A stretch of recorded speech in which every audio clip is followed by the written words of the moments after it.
This is news that is just trickling in. Israel's military spokesperson, Brigadier General, has said that all options are on the table when asked about a journalist, by a journalist, whether Israel was going to expand its strikes on Lebanon into a ground offensive. In response to which he said that the question this was during a televised briefing.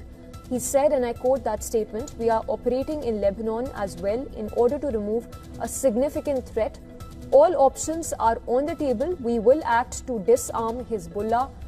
Earlier on Monday, the military's international spokesperson had said that there was no reason to launch a ground invasion of Lebanon imminently after an overnight attack from Lebanese armed group. Hezbollah prompted Israel to retaliate with strikes. So that's a statement that's coming in with respect to Israel, that all options are on the table in expanding its operations in Lebanon to target the Hezbollah. President Donald Trump is addressing the ongoing strikes on Iran, saying that he expects the operation there to continue for several more weeks. That's right. We heard from him earlier today. The president gave remarks on the U.S. and Israel operation that led to the death of Iran's supreme leader. Brand new video showing the aftermath of Israel and U.S. airstrikes on Tehran. The president says it came after Iran's nuclear program was obliterated in a previous operation. President Trump says that the country was warned not to try and rebuild it at a new location, but he says that Iran refused and went ahead with building more nuclear weapons. President Trump says that the nuclear program was growing rapidly, which posed a threat in the Middle East and far beyond. An Iranian regime armed with long-range missiles and nuclear weapons would be an intolerable threat to the Middle East, but also to the American people. Our country itself would be under threat, and it was very nearly under threat. Yeah, so the president says that the operations are expected to last about 4 to 5 weeks, but he says that he is prepared to go for far longer if needed. Well, Pakistan and its leadership are dealing with crisis on multiple fronts. Unrest that began in support of Iran over the weekend spiraled into a deadly clash. Anger has since then been rising in Pakistan, particularly among members of the Shiite minority, following US and Israeli strikes on Iran that killed Khamenei and other senior officials. In fact, Pakistan the authorities have deployed troops and imposed a 3-day curfew before dawn on Monday. The death toll from Pakistan's violent weekend protests over the killing of Khamenei has reached to at least 25.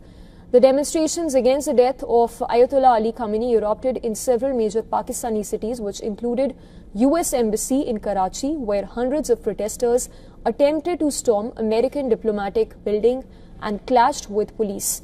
In the northern Gilgit-Baltistan region, at least 13 people were killed in clashes between protesters and police. 2 more people were killed as thousands gathered in the streets of the capital, Islamabad. Many holding portraits of Khamenei as well. Pakistan's Prime Minister Shehbaz Sharif, who has close ties with both the United States and Iran, said that the killing of Iranian Supreme Leader Ayatollah Ali Khamenei was a violation of international law. Notably, earlier he even condemned Israeli strikes on Iran, but failed to mention United States.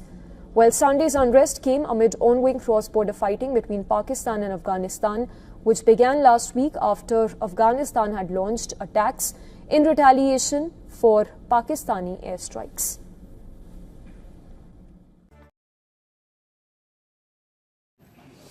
Now let's tell you about the crisis unfolding on the high seas. There are 250 ships stuck in West Asian waters. This is the world's most important shipping corridor. It has effectively shut down, and this has direct consequences for you, because most of the things that you use are transported by sea. This includes your food, your fuel, and many of the products that you use. They reach you through the global supply chain, and this conflict, this war, has frozen a key part of that supply chain. The Strait of Hormuz. We've been telling you about it on the show. The Strait of Hormuz is a narrow waterway. It connects the Persian Gulf with the wider ocean. At its narrowest point, this strait is roughly 33 kilometers wide. Nearly 1/5 of the world's oil flows through here. The oil supply flows through here. 20% of the global oil supply goes through this strait. Plus, a number of other shipments also pass through it.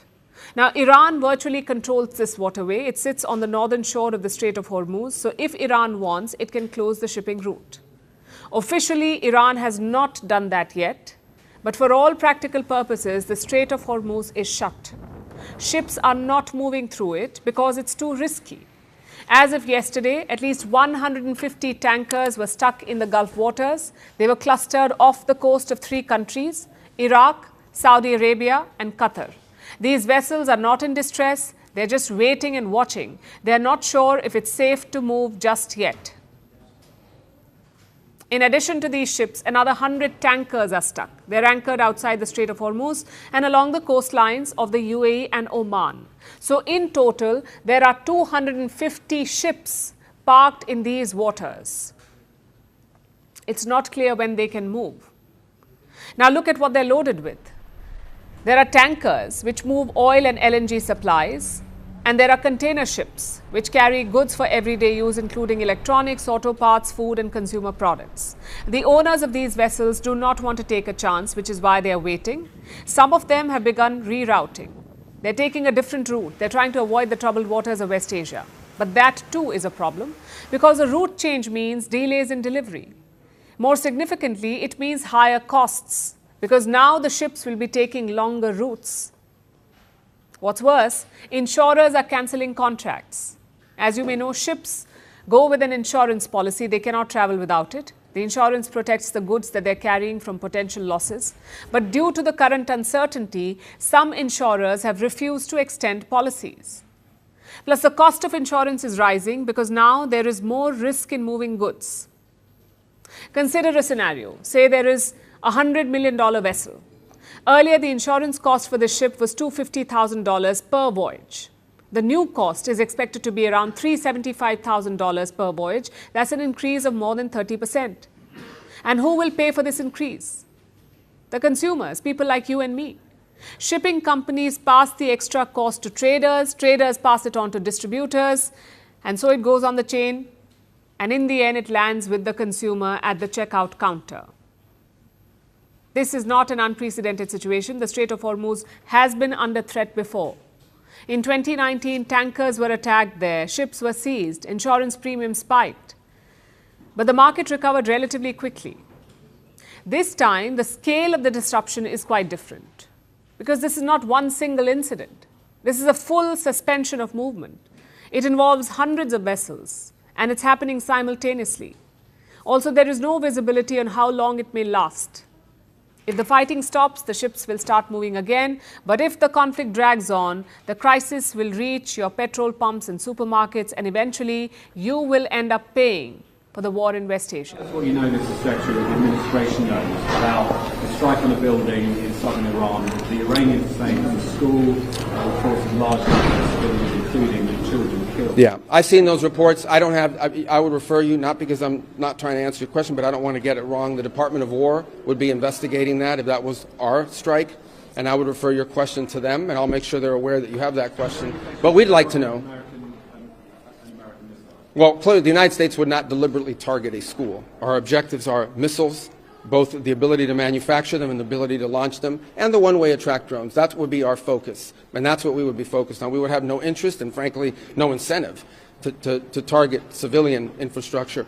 The Iranians are, on the other hand, targeting civilian infrastructure. You guys have seen it. I'm sure you've seen it. They're hitting hotels. They're hitting embassies. They're hitting airports. They're hitting oil infrastructure. Do you anticipate putting boots on the ground, and how long do you anticipate the conflict to last? Well, we don't. Let me say two things about it. Number one, the president always has the options to undertake whatever operations he decides to do as the commander-in-chief.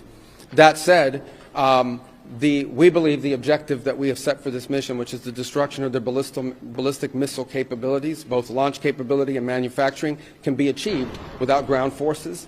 Right now, we're not postured for ground forces, but obviously the president has those options. He's never going to rule out anything. But right now, our focus is on the destruction of their ballistic missile launchers, their ballistic missile stockpiles, and their ballistic missile manufacturing capability, as well as their one-way attract drones and their Navy, because of the threat it poses to global shipping. Is there a diplomatic exchange going on right now between the U.S. and Iran? Any exchanges whatsoever outside of No, not at this time. I mean, look, we always have people that reach out from inside of governments. You don't know if they're authorized to reach out or not. They're suffering a tremendous amount of damage. Honestly, again, I'm not going to give away the details of our tactical efforts, but the hardest hits are yet to come from the U.S. military. The next phase will be even more punishing on Iran than it is right now. Someone was screaming, how long will it take? I don't know how long it'll take. We have objectives. We will do this as long as it takes to achieve those objectives, and we will achieve those objectives. The world will be a safer place when we're done with this I understand, to your point here, that you don't want to broadcast everything for our adversaries to hear, but the American people also want to know what they're sending their men and women to war for. Is there a concern of this spiraling into a longer war? And then one for the chairman when you're done. Did you not hear my remarks? I mean, we're ensuring the mission gets accomplished, but we are very clear-eyed, as the president has been, unlike other presidents, about the foolish policies of the past that recklessly pulled us in to things that were not tethered to actual clear objectives. So we know. We have plans, we have generals, we have chairmen, we have commanders, CENTCOM commanders, Admiral Cooper, who's executing very deliberately to ensure outcomes that I laid out are accomplished. But we would never, in front of a press pool, lay out how long that may take. The mission for our warfighters, which is what matters to us, is very, very clear. And they're executing it right now violently. And just for the chairman quickly, I have one for the chairman. You said this is not a one-night operation. It will take time to achieve the goals. What would be the goal line here for you? I think the Secretary laid out the military objectives, and that's what we execute against, is the military objectives. Last one right here. Enriched uranium is. Thank you, sir. As you've said, there are a large amount of U.S. service members that are in harm's way right now. What is your prayer for them? First of all, my prayer for them is that I do pray for them. My wife prays for them, our family prays for them, our cabinet prays for them. None of this is done on a whim.